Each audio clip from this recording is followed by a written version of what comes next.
زما عزتمند مشران، الله رب العزت منګه او تاسې دنیا کې د لوی مقصد د لوی کار د غیر لپاره منګه او تاسې پیدائش الله پاک فرمایله ده او هغه مقصد هغه د الله رب العزت بندگی ده، د الله سره نزدېکت ته او د الله په مرضیاتو باندې زندگی تیرولې او د هغه ناست ولاړ نه ځان ساتل پکم چې رب العالمین خفقېږي، د الله نه په لریواله راځي، د الله د ناراضتیا سبب وي. دې لپاره الله رب العزت انسان په مقدس مکه باندې خلیفہ جوړ کړی دی، واکدار جوړ کړی دی. دا انسان الله پاک د الله رب العزت د احکاماتو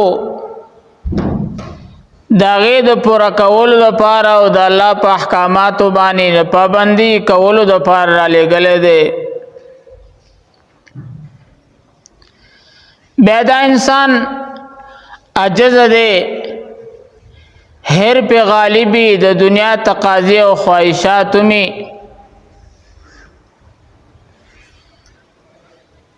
نو الله رب العزت د یادهانه د پاره او زمونږ استاد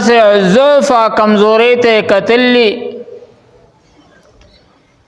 بیا د یادهانه د پاره د انبیاو سلسله دا شروع فرمایلا چې د الله پاک سره مونږ او تاسې په عالم ارواح کې وعده کړی و لست بربکم قالوا بلا. مونږ تاسې زمونږ ستاسې ارواحانو د الله سره وعده کړی و چې زه ستاسې رب ما. مونږ ټول ویلو چې او بېشکه ته زمونږ رب یې. چې بیا دنیا ته هغه روح جسم کې واچولی شو نو هغه رب زمونږ نه پشا شو، زمونږ نه هیر شو، ځکه نورې تقاضي د دنیا مخې ته رالې. زوی دی، لور ده، ښځه ده، کور دی، مکان دی، کاروبار دی، ځمکه ده، دا خبرې را مخکې شوې. نو د رب وعده چې موږ او تاسې کړې وه پای کې د دې کارونو په وجه باندې سستی راتله،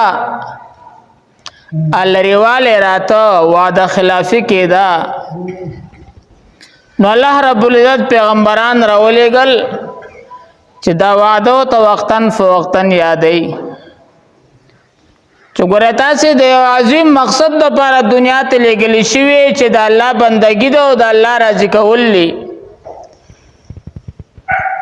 د الله د رضا دپاره،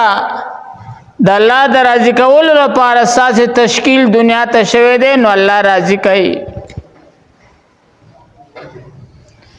د الله د رضا والا کارونه اختیار کوي، اعمال اختیار کوي چې الله راضي شي، نو تاسې بیا د دنیا په زندګۍ کې کامیاب یې.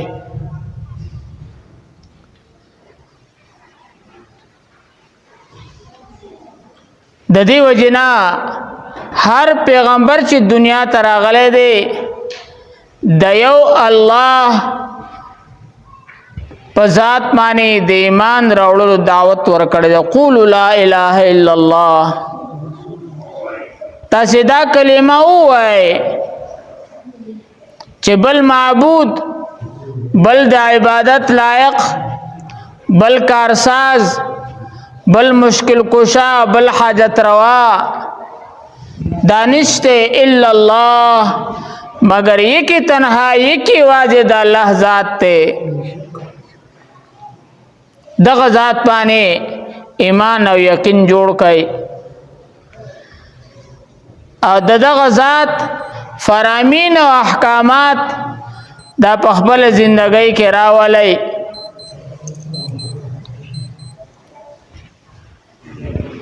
او دغه ذات چې تعالی زمکه کې خلافت تر کړلې تعالی شرافت تر کړلې اته په وچوبه په دریاب باندې عزت من کړی ولقد کرمنا بني آدم الله ما د آدم الوات ته عزت ور کړی فی البر والبحر کده په وچوبه نوم د خلیفہ مشر دی ا کده په وبو باندې مشری ده بیا دغه وعده چې الله رب العزت اغستی وا هغه کې بعضی بیخی دغه وعده نه انکار کو چاغه ته کفار ویلې کی کافر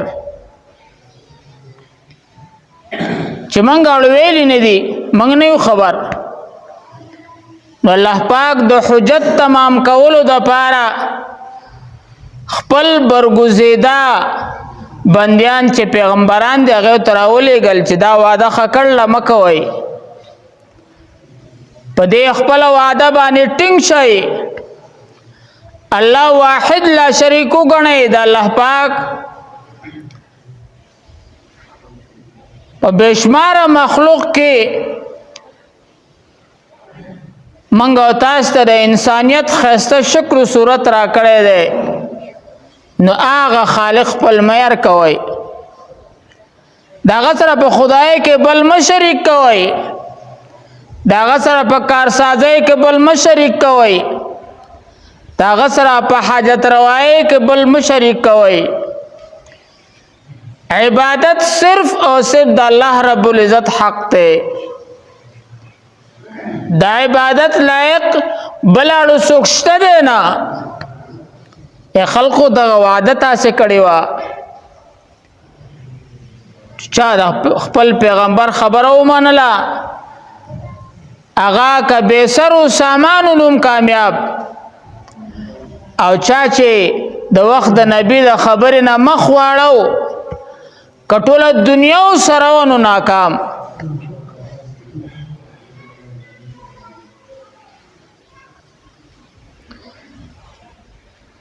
نو الله رب العزت د آیات کریمه کې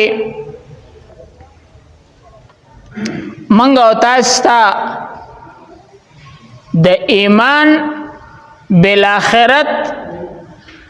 د آخرت پر ورځ باندې د ایمان اغه نتیجه او ثمره خی فمن کان یرجو لقاء ربه الله اعلان فرمایي چې هغه څوک چې پتا سي کې امید لري د ورځې د ملاقات زما سره